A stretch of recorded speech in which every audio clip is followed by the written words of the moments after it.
Lo sai che in cucina uno dei fattori fondamentali per la riuscita di una ricetta è proprio la qualità degli ingredienti? Alcuni sono più semplici da selezionare, mentre altri richiedono più attenzione su di una varietà di fattori. La carne appartiene a quest'ultima categoria. Ecco perché ti proponiamo i nostri consigli utili per riconoscere e portare il meglio della carne sulla tua tavola.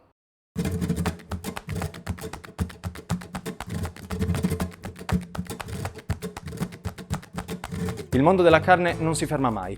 La ricerca genetica, il rispetto per l'ambiente, la domanda di standard qualitativi sempre più elevati fanno sì che l'evoluzione dei prodotti sia in continuo mutamento. Esistono numerosi tipi di manzo che ci permettono di portare in tavola gusti differenti.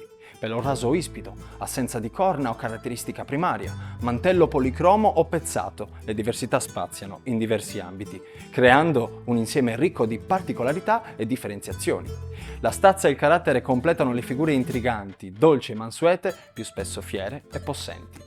I migliori sono allevati con alimentazione controllata, senza mai trascurare il benessere dell'animale.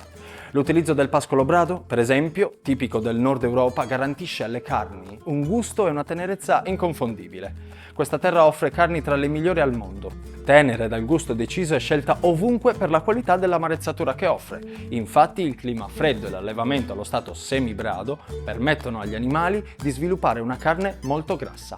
E adesso la parola al nostro esperto di carni, Nicola. Yoshi è la selezione Podesu di scottone, manze e vacche di razze pregiate, in particolare carni della Masuria, dell'allevamento Plaschi e Simmental in purezza dell'allevamento sito in Baviera. Le carni Yoshi, dalle piacevoli note dolci, si presentano mature al punto giusto, con un'adeguata infiltrazione di grasso, ovvero amarezzatura, e un apprezzabile mix di tenerezza e succosità. Kimi invece è la nostra selezione extra.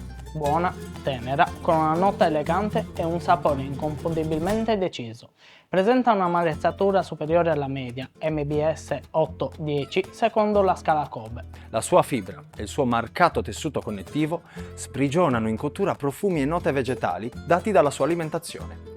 Il sapore intenso e la tenerezza unica nel suo genere fa di questa selezione una delle più apprezzate in circolazione.